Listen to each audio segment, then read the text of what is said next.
نحمده ونصلي على رسوله الكريم اما بعد فاعوذ بالله من الشيطان الرجيم بسم الله الرحمن الرحيم رب اشرح لي صدري ويسر لي امري واحلل عقدة من لساني يفقهوا قولي۔ آج ہم پڑھیں گے اہمیت نماز کے بارے میں۔ رسول اللہ صلی اللہ علیہ وسلم نے ارشاد فرمایا، ان اول ما يحاسب الناس يوم القیامت من اعمالهم الصلاۃ، بے شک قیامت کے دن لوگوں کے اعمال میں سے سب سے پہلے نماز ہی کا حساب ہوگا۔ یعنی قیامت کے دن جو امتحان کا دن ہے، اس دن کا پہلا پرچہ آپ کو ڈیٹ شیٹ دی جا رہی یوم القیامہ کی کہ پہلا پیپر نماز کا ہے۔ حل تو آپ نے یہاں کرنا ہے، لیکن سب سے پہلے اس کا رزلٹ آپ کے سامنے رکھا جائے گا۔ وہ صحیفہ کھول کے بتا دیا جائے گا کہ یہ آپ دیکھیے کیا کر کے آئے ہیں۔ صرف اس بات کا امتحان نہیں کہ آپ نے کتنی نمازیں پڑھی، بلکہ اس بات کا امتحان بھی کہ کب پڑھی، وقت کے اندر پڑھی یا تاخیر کر کے پڑھی یا قضا کر کے پڑھی، یا پھر یہ کہ سنت کے مطابق پڑھی، یا پھر صرف نماز کو بطور نماز ہی لیا۔ تو اول ما یحاسب الناس یوم القیامہ من اعمالہم الصلاۃ، تو پہلا حساب نماز کا ہے۔ حضرت ابن مسعود رضی اللہ تعالی عنہ فرماتے ہیں، میں نے رسول اللہ صلی اللہ علیہ وسلم سے سوال کیا کہ اللہ تعالیٰ کو کون سا عمل زیادہ محبوب ہے، اللہ تعالیٰ کیا پسند کرتے ہیں اور سب سے زیادہ کیا پسند ہے۔ ذرا غور کیجئے اس سوال پر۔ کبھی آپ کے دل میں ایسا سوال آیا کہ میں جانوں، مجھے پتہ چل جائے کہ میرے رب کو سب سے زیادہ اچھی کیا چیز لگتی؟ یہ سوال وہی کر سکتا ہے یا اسی دل میں اٹھ سکتا ہے جس دل میں رب کی محبت ہو، کیونکہ انسان جس سے محبت کرتا ہے اسی کی پسند و ناپسند جاننے کے بارے میں شوقین ہوتا ہے۔ آپ کسی انسان سے محبت کرتے ہیں تو آپ ہمیشہ یہ جاننا چاہیں گے کہ اس کو کیا پسند ہے، کھانے میں کیا پسند ہے، پہننے میں کیا پسند ہے، کون سی چیز زیادہ اچھی لگتی۔ تو اگر آپ کو واقعی اللہ سے محبت ہے اور آپ کے دل میں یہ تڑپ ہے کہ آپ اپنے رب کو راضی کر سکیں، اسے خوش کر سکیں، تو یقیناً آپ پوچھیں گے کہ سب سے اچھا عمل کون سا ہے جو اللہ تعالیٰ کو محبوب ہو۔ آپ نے فرمایا، وقت پر نماز پڑھنا۔ میں نے کہا پھر کون سا؟ آپ نے فرمایا، ماں باپ کے ساتھ نیک سلوک کرنا۔ میں نے کہا پھر کون سا؟ آپ نے فرمایا، اللہ کے راستے میں جہاد کرنا۔ تو گویا حقوق اللہ میں سے سب سے بڑھ کر جو چیز اللہ تعالیٰ کو محبوب ہے وہ نماز ہے، اور بندوں کے حقوق میں سے سب سے بہترین عمل ماں باپ کے ساتھ اچھا سلوک۔ رسول اللہ صلی اللہ علیہ وسلم نے فرمایا، نماز کے بارے میں اللہ سے ڈرو، نماز کے بارے میں اللہ سے ڈرو، نماز کے بارے میں اللہ سے ڈرو۔ ایک ہی بات 3 بار فرمائی۔ کیوں؟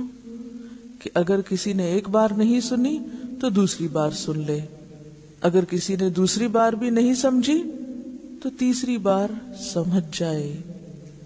ایک ہی بات کا بار بار تکرار کیا سکھاتا ہے ہم کو؟ کہ ہم اس بات کو اہمیت دے۔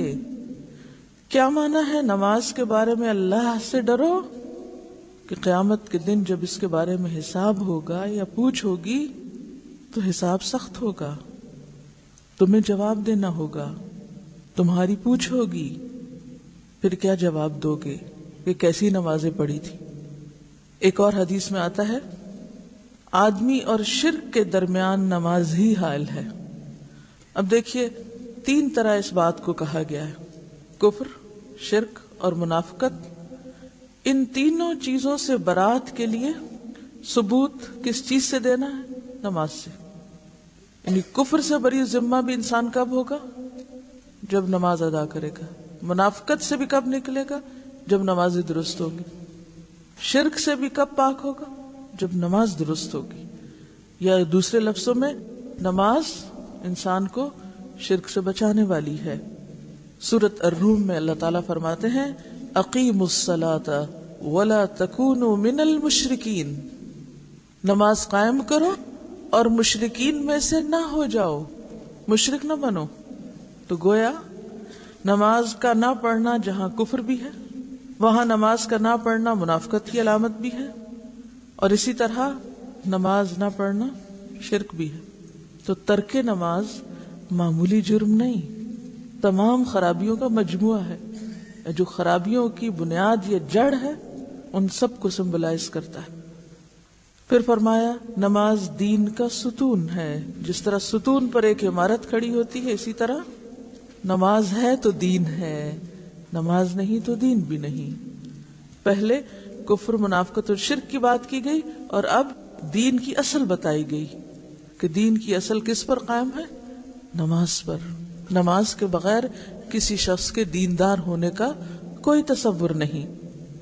قیامت کے دن جب اللہ تعالیٰ بعض دوزخیوں پر رحمت کرنے کا ارادہ فرمائے گا تو فرشتوں کو حکم دے گا کہ وہ دوزخ سے ایسے لوگوں کو باہر نکال لیں جو اللہ کی عبادت کیا کرتے تھے. فرشتے انہیں نشان سجدہ سے پہچان کر دوزخ سے نکال دیں گے. یعنی بعض لوگ ایمان والے ہوں گے، نماز بھی پڑھتے ہوں گے، لیکن کچھ اور قصور یا جرائم ایسے کیے ہوں گے انہوں نے کہ ان کی وجہ سے وہ جہنم رسید ہوں گے.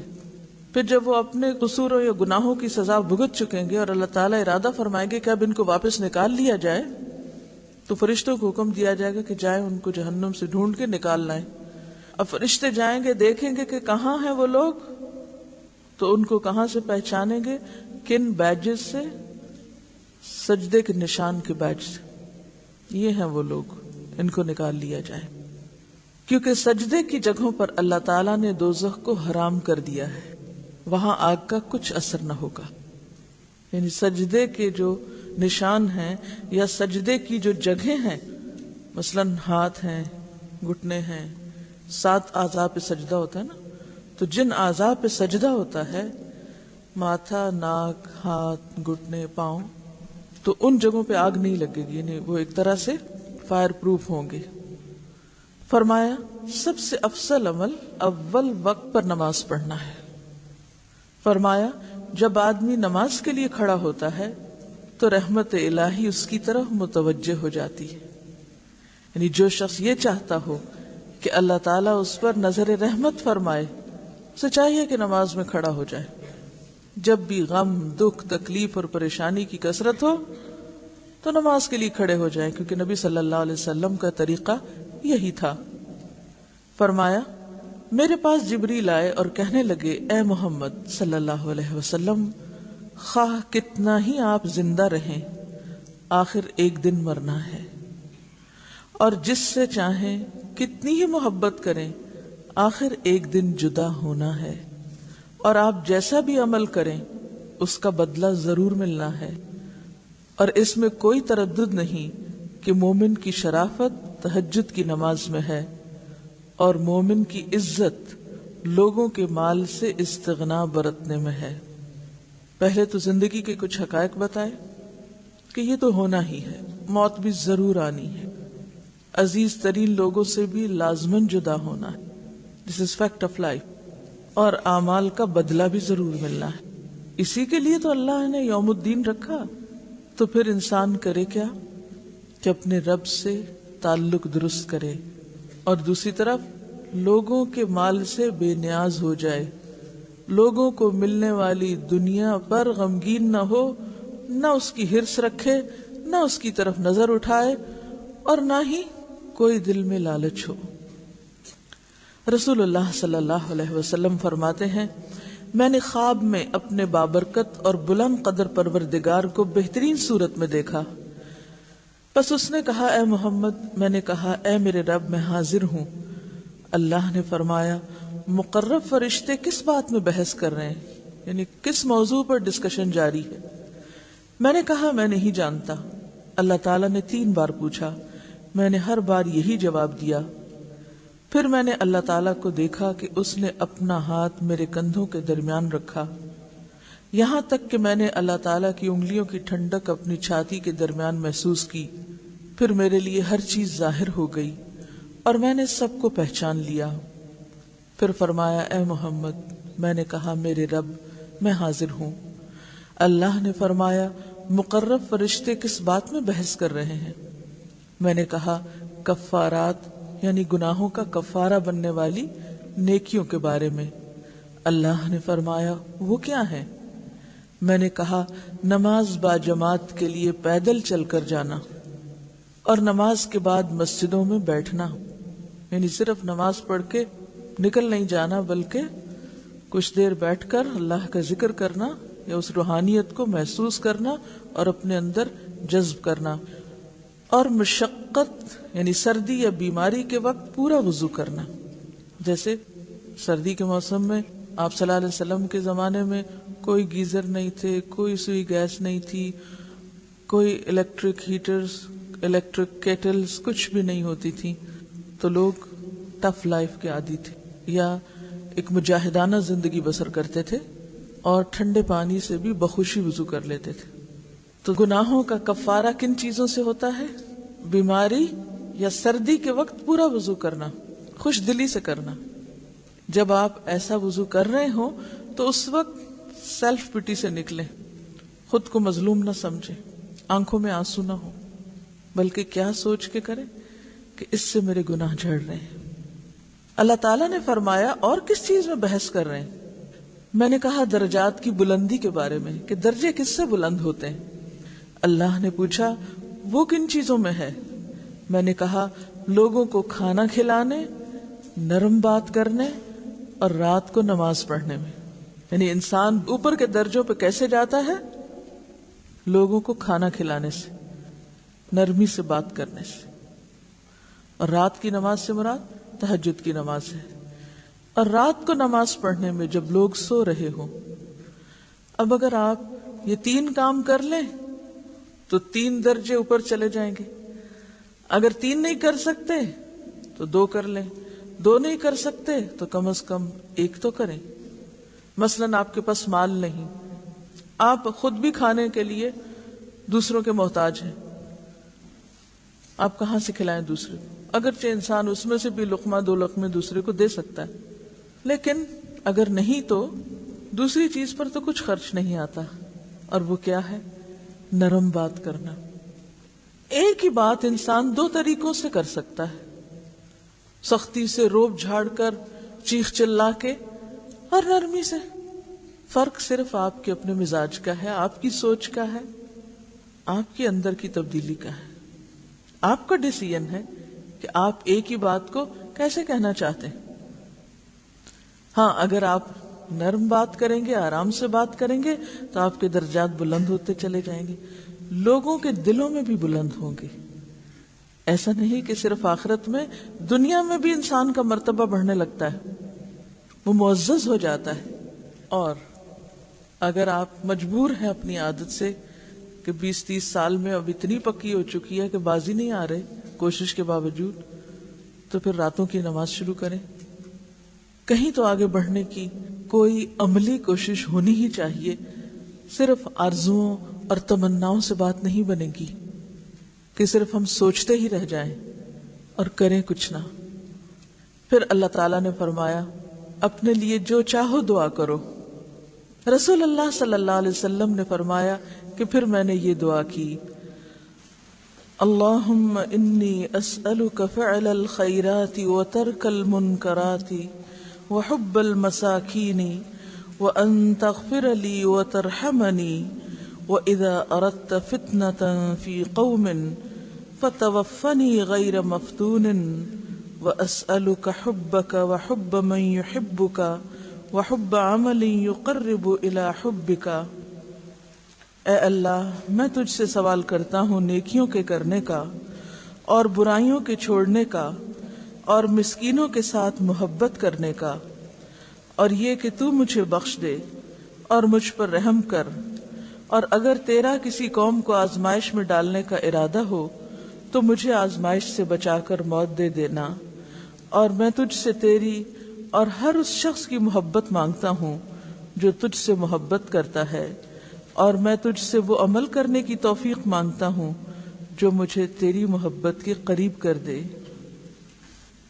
نبی اکرم صلی اللہ علیہ وسلم نے فرمایا، میرا یہ خواب حق ہے، بس اس کو یاد رکھو اور دوسرے لوگوں کو بھی یہ خواب سناؤ۔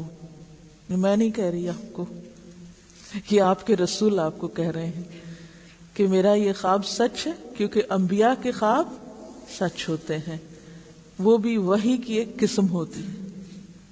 خود بھی یاد رکھو اور دوسروں کو بھی سناؤ۔ آج اتفاق کی بات ہے کہ صبح میں یہی دعا مانگ کر آ رہی ہوں۔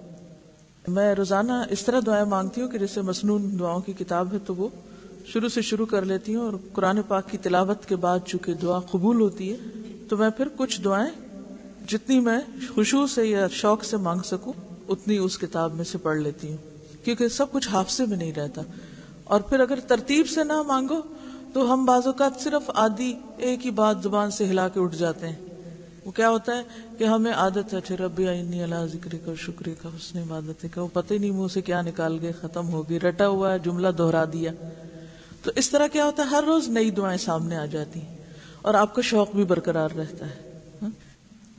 اچھا، آپ صلی اللہ علیہ وسلم نے مساکین کی محبت کیوں مانگی؟ مساکین کی محبت مانگی ہے آپ نے کہ یا اللہ میں تجھ سے سوال کرتا ہوں حب المساکین۔ کیوں؟ تکبر ختم ہوتا ہے، اور مسکین کا لفظ سین کاف نون سے ہے، سکنا، ٹھہرا ہوا، یعنی مالی کمی کی وجہ سے یا پھر اس کے ساتھ مزید تعلیم کی کمی کی وجہ سے، محبت کی کمی کی وجہ سے، معاشرے کی لاپرواہی کی وجہ سے کسی کام کے قابل نہیں ہے، ٹھہرا ہوا ہے، اس کے اندر کوئی کانفیڈنس نہیں، وہ آگے نہیں بڑھ سکتا، زندگی کی دوڑ دھوپ میں حصہ نہیں لے سکتا۔ بیسیکلی زندگی کی خوشیوں اور زندگی کی جو ایک عملی روا روی ہوتی ہے اس میں وہ حصہ لینے پر قادر نہیں، شرمایا، جھجکا ہوا، پیچھے پڑا ہوا، اس کی ضروریات اس کو دم نہیں لینے دیتی۔ اور جو محروم طبقات ہوتے ہیں عام طور پر کوئی ان کی طرف توجہ نہیں کرتا اور ان کو انسان ہی نہیں سمجھتا، لیکن اللہ کے رسول صلی اللہ علیہ وسلم ان کی محبت مانگ رہے ہیں، کیونکہ اگر ان سے محبت ہوگی تو ہی ہم دنیا میں ان کے ساتھ خیر و بھلائی کر سکتے ہیں، ہمارے اندر کا تکبر اور فخر اور غرور بھی ٹوٹے گا۔ اور اس کے ساتھ ساتھ یہ بات بھی یاد رکھیے کہ قیامت کے دن انسان اسی کے ساتھ اٹھایا جائے گا جس سے وہ محبت کرتا ہوگا۔ اور ایک اور حدیث سے پتہ چلتا ہے کہ مساکین جنت میں 500 سال پہلے داخل ہوں گے۔ تو پھر مساکین کی محبت مانگنا کوئی معمولی کام نہیں۔ کبھی آپ نے مانگی؟ سچ بولنا ہے، کوئی ضرورت نہیں مجھے خوش کرنے کی، نہ اس کا کوئی فائدہ ہے مجھے خوش کرنے کا، اور نہ میں چاہتی ہوں کہ آپ مجھے خوش کریں۔ اگر ہم مانگتے بھی ہیں تو بس بے شعوری طور پر وہ جو قرآنی اور مسنون دعاؤں میں ایک دعا آتی ہے، اللہم احیینی مسکینا وامتنی مسکینا واحشرنی فی زمرۃ المساکین، لیکن اس سے زیادہ ہم کبھی شعور سے مساکین کی محبت نہیں مانگتے، اور جب مانگتے نہیں کرتے بھی نہیں، مساکین سے ہم محبت بھی پھر نہیں کرتے۔ کوئی شخص جو ہمیں رتبے میں اپنے سے کم نظر آتا ہو اس کی طرف ہم کس شوق کے ساتھ بڑھتے ہیں، اس پر کیسی نظر ڈالتے ہیں، اس کے لیے ہمارے دل میں کیا جذبات ہوتے ہیں، اپنا جائزہ لیجئے اور پھر معلوم کیجئے کہ نماز کیا سکھاتی ہے؟ تواضع۔ نماز کیا ہے؟ غرور، سرکشی اور تکبر کی نفی۔ تو عملاً یہ کیسے ہوگا؟ جب ہمارے اندر حب المساکین ہوگی، حب المساکین۔ تو آپ صلی اللہ علیہ وسلم اپنے لیے خاص قبولیت کے مقام پر کیا دعا مانگتے ہیں؟ اللہم انی اسألک فعل الخیرات وترک المنکرات وحب المساکین. تو آئندہ اس دعا کو شعور کے ساتھ پڑھنا ہے کہ اللہ کمزور، مظلوم، بے کس، بے سہارا لوگوں کی ہمارے دل میں محبت ڈال دے تاکہ ہم ان کی خیر خواہی اور بھلائی کا کچھ کام کر سکیں، اور پھر ان کی وجہ سے ہم پر بھی کچھ رحمت ہو جائے. کیونکہ بعض روایات میں یہ بھی آتا ہے کہ تمہیں رزق تمہارے کمزوروں کی وجہ سے دیا جاتا ہے، اور اگر ہم ان کو دھتکار دیں، جھٹک دیں، دور کر دیں، ان کو اپنا رشتہ دار بھی نہ سمجھیں، کیونکہ بعض اوقات جو خاندان کے اندر مادی اعتبار سے کمزور لوگ ہوتے ہیں عموماً ہم ان کو اگنور کر دیتے ہیں یا اپنا رشتہ دار بتانے سے بھی ڈرتے ہیں کہ اس سے ہماری شان میں گستاخی ہوگی، ہماری شان کم ہو جائے گی. اس کے برعکس ان رشتہ داروں کو جو دنیاوی مرتبے اور مقام کے اعتبار سے بڑے ہیں، وہ خواہ دور کے ہوں خواہ رشتہ دار نہ بھی بنتے ہو، کھینچ تان کے رشتہ دار بناتے ہیں کہ ان کے ذریعے تھوڑی سی ہماری شان بھی بڑھ جائے. خود تو کچھ کیا نہیں، چلے انہی کے تو فعل ہم بھی تھوڑے اونچے ہو جائیں. تو حقیقی معنوں میں تواضع کیسے پتہ چلتی ہے؟ عمل سے. اور نماز سے جو تواضع حاصل ہوتی ہے وہ سب سے پہلے تو دل میں آتی ہے، اور جو چیز دل میں آ جائے وہ عمل سے ظاہر ہونے لگتی ہے. جو چیز دل میں آ جائے وہ کس سے ظاہر ہوتی ہے؟ عمل سے. مثلا آپ کے دل میں آپ کے بچے کی محبت ہے، آپ کا عمل کیسے ہوتا ہے؟ وہ روئے تو آپ بیٹھے رہتے ہیں، وہ کوئی معصوم حرکت کرے تو آپ توجہ نہیں کرتے. ایسا ہوتا ہے؟ نہیں. ایک ماں کو بچے سے جو محبت ہوتی ہے تو اس محبت پر وہ کیا کرتی؟ کبھی خوش ہوتی ہے، کبھی غمگین ہوتی ہے، کبھی روتی ہے، کبھی ہنستی ہے، کبھی اسے اپنے ساتھ چپکاتی ہے، کبھی کسی طرح، کبھی اس کا کچھ نام رکھتی ہے، کبھی اس کے ساتھ کھیلتی ہے، کبھی وہ فوراً عمل سے ظاہر ہونے لگتی ہے. انسان اپنے آپ کو روک نہیں سکتا. تو یہ ہو نہیں سکتا کہ آپ کو مساکین سے محبت ہو اور پھر آپ کی ان کی طرف کوئی توجہ ہی نہ ہو، اور آپ ان کو پوچھیں بھی نہ، آپ ان کو گلے سے لگائیں ہی نہ. نہیں، ہمارے کپڑے گندے ہو جائیں گے، ہم کیسے گلے سے لگائیں؟ یتیما ذا مقربۃ و مسکینا ذا متربہ. تو مسکینا ذا متربہ، ایسا مسکین جو خاک آلود ہے، اس سے ہاتھ ملا لینا، اس کو قریب کر لینا، اس کے پاس بیٹھ جانا، یہ دل کی سختی کو بھی دور کرتا ہے. جب ہم اپنی پیشانی خاک آلود کر سکتے ہیں زمین پہ رکھ کے، ویسے وہ بھی اب تو مشکل ہو گیا کیونکہ ایسی ایسی خوبصورت جائے نمازیں ہیں، ایسی ایسی آرام دہ کہ وہ تصور ہی ختم ہو گیا ہے. یہ خیال ہی کم آتا ہے کہ ہم زمین پہ سر رکھے ہوئے ہیں. تو یہ جو نماز نبوی آپ پڑھ رہے ہیں، یہ محض طریقہ سیکھنے کی بات نہیں جب تک روح نہ ہو. ہاں، جو کل میں نے آپ سے کہا تھا کہ حدیث شیئر کرنی ہے، کیا آپ نے کی؟ جی آپ فرمائیے، آپ نے کیا کیا؟ گھر خط لکھا انہوں نے اور انہوں نے اپنا کام کر لیا. جی یہ کہتی کہ گھر والوں نے ان سے کہا کہ اپنی کتابیں دکھاؤ. کتاب دیکھی تو جب وہ دے کے واپس کرنے لگے تو میں نے اس وقت ان کو کہا کہ یہ حدیث بھی پڑھ لیں. گڈ. اور کیا ہوا؟ یہ کہتی ہیں کہ دوپہر کے کھانے پہ جب سب گھر والے بیٹھے تو پوچھا کہ کیسی کلاس ہوئی، تو اس وقت میں نے ان سے کہا کہ میں نے آج ایک اچھی بات سنی ہے اور ساتھ ہی سنا دی. یہی طریقہ ہوتا ہے. جی ان کے پاس ٹیوشن پڑھنے چھوٹے بچے آتے ہیں تو انہوں نے ان کو یہ حدیث سنائی. دیکھیے اگر کچھ لوگ اس نیکی میں آگے بڑھ گئے ہیں تو پیچھے کوئی نہ رہے. کچھ مشکل نہیں، 10 منٹ لگیں گے خط لکھنے میں. اگر قریب نہیں ہے کوئی آپ کے جس کو آپ سنا سکیں تو آپ خط کے ذریعے لکھ کے بھیج سکتے ہیں، کیونکہ پوری کتاب تو کوئی نہیں پڑھتا. اگر اس میں سے ایک حصہ نکال کے کسی کو دے دیا جائے تو اس کو تو وہ پڑھ ہی لیتے ہیں. یا آپ خط گھر والوں کو کہ میرا یہ خط گھر والوں کو پڑھ کے سنا دیں.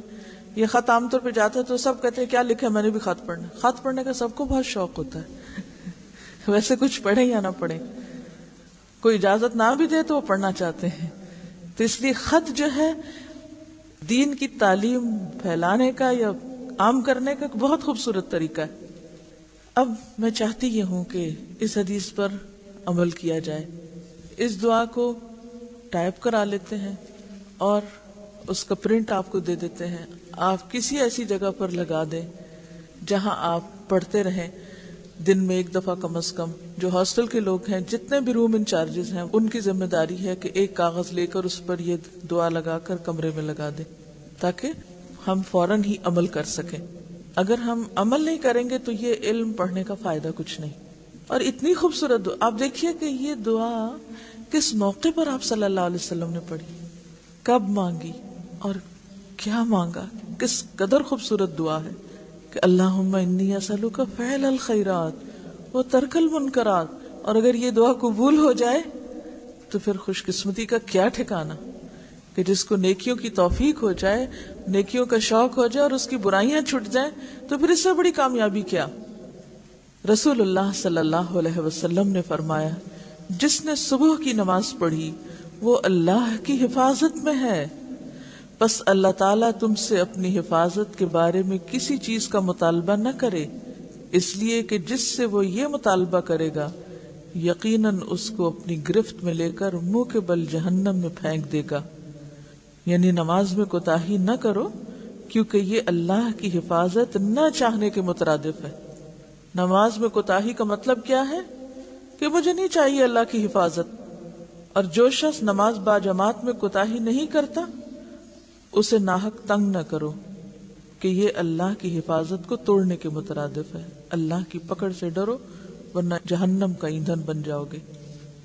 حضرت ابن عباس سے روایت ہے کہ رسول اللہ صلی اللہ علیہ وسلم نے فرمایا امنی جبریل علیہ السلام عند البیت مرتین فصلى بي الظهر حين زالت الشمس وكان قدر الشراك وصلى بي العصر حين كان ظله مثله وصلى بي عن المغرب حين أفطر الصائم وصلى بي العشاء حين غاب الشفق وصلى بي الفجر حين حرم الطعام والشراب على الصائم فلما كان الغد صلى بي الظهر حين كان ظله مثله وصلى بي العصر حين كان ظله مثليه وصلى بي المغرب حين أفطر الصائم وصلى بي العشاء إلى ثلث الليل وصلى بي الفجر فأسفر.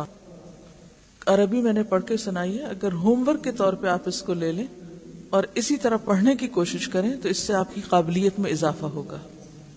کیونکہ جو الفاظ نبی صلی اللہ علیہ وسلم کے ہیں وہ کسی اور کے ہو ہی نہیں سکتے. اور پھر جو لطف ہے ان الفاظ کے اندر اور جو شیرینی ہے اور جو برکت ہے وہ اردو ترجمے سے نہیں ملے گی آپ کو. خانہ کعبہ کے پاس جبریل علیہ السلام نے میری امامت کی، یعنی آپ صلی اللہ علیہ وسلم کو نماز پڑھائی. پس مجھے ظہر کی نماز پڑھائی اور مجھے عصر کی نماز پڑھائی اور مجھے مغرب کی نماز پڑھائی اور مجھے عشاء کی نماز پڑھائی اور مجھے فجر کی نماز پڑھائی. یہ اس حدیث کا مختصر مفہوم انہوں نے بیان کیا ہے. اب اس حدیث سے یہ پتہ چلتا ہے کہ نماز کا طریقہ عملی طور پر آپ کو اللہ تعالیٰ نے جبریل علیہ السلام کے ذریعے سکھایا اور انہوں نے پریکٹیکل ڈیمونسٹریشن کے ذریعے آپ کو نماز سکھائی. اور پھر اس کے ساتھ اس حدیث میں اوقات کا بھی ذکر ہے. اس زمانے میں چونکہ اوقات معلوم کرنے کے لیے مختلف طریقے نکل آئے ہیں تو ان سے فائدہ اٹھا کر ہم اپنی نمازوں کے اوقات معلوم کر سکتے ہیں. چونکہ لائف سٹائل بدل گیا نا، طریقہ زندگی بدل گیا. ہم سورج کو اس طرح سامنے دیکھتے نہیں، لہٰذا ہمیں سورج کا ڈھلنا، اس کا 1 مثل 2 مثل کا پتہ ہی نہیں چلتا. تو بہتر ہے کہ گھڑیوں اور کیلنڈر کی مدد سے یا چارٹ کی مدد سے اپنے اوقات کا تعین کر لیا جائے. اور اگر آسان ہو تو بہت ہی اچھا ہے کہ انسان کو یاد دہانی ہو جاتی. امامت جبریل کی اس حدیث سے معلوم ہوا کہ نماز کا درجہ اتنا بلند، اس کی اہمیت اللہ کے نزدیک اتنی اعلیٰ و عرفہ اور اس سے مخصوص ہیئت، مقررہ قاعدوں، متعینہ ضابطوں اور نہایت خشوع و خضوع سے ادا کرنا اس قدر ضروری ہے کہ اللہ تعالیٰ نے تعلیم امت کے لیے جبریل کو ہادی عالم کے پاس بھیجا. جبریل نے اللہ کے حکم کے مطابق رسول اللہ صلی اللہ علیہ وسلم کو نماز کی کیفیت، ہیئت، اس کے اوقات اور اس کے قاعدے سکھائے. اور پھر آپ جبریل علیہ السلام کے بتائے اور سکھائے ہوئے وقتوں، طریقوں، قاعدوں اور ضابطوں کے مطابق نماز پڑھتے رہے اور امت کو بھی حکم دیا تم اس طرح نماز پڑھو جس طرح تم مجھے نماز پڑھتے دیکھتے ہو۔ ان کا سوال بہت اچھا ہے کہ نماز کو چھوڑنا شرک کیسے ہو گیا؟ فرمائے گا نا کہ نماز قائم کرو اور مشرکین میں سے نہ ہو جاؤ۔ دیکھیے کہ جب اذان ہو جاتی ہے نا تو اس وقت ہمارے اوپر یہ فرض عائد ہو جاتا ہے کہ ہم اب اللہ کا حق دینے کے لیے تیار ہو جائیں، عبادت کے لیے نکل آئیں، دنیا کے کام چھوڑ دیں۔ لیکن اگر ہم نہیں نکلتے اس وقت نماز کے لیے اور وہ کام نہیں چھوڑتے تو گویا ہم نے کیا کیا؟ اللہ کے ساتھ اس کام کو شریک کر لیا۔ اسی لیے کہا گیا کہ جو شخص نماز کا چھوڑنے والا ہوگا قیامت کے دن وہ فرعون، حامان اور قارون کے ساتھ اٹھایا جائے گا۔ فرعون متکبر تھا۔ اگر کوئی شخص تکبر کی وجہ سے نماز چھوڑتا ہے، اپنے آپ کو بڑی چیز سمجھتا ہے، یعنی کفر کا ارتکاب کرتا ہے، تو وہ فرعون کا ساتھی ہوا۔ حکومت کی محبت میں، اگر جاہ کی محبت میں چھوڑتا ہے تو حامان کا ساتھی، مال کی محبت میں چھوڑتا ہے تو مال کی محبت کیا ہے؟ یہ بھی شرک ہو جاتا ہے۔ اللہ کی محبت پہ اگر غالب آ جائے یا اس کے مقابل آ جائے۔ وآخر دعوانا ان الحمد للہ رب العالمین سبحانک اللہم وبحمدک نشہد ان لا الہ الا انت نستغفرک ونتوب الیک۔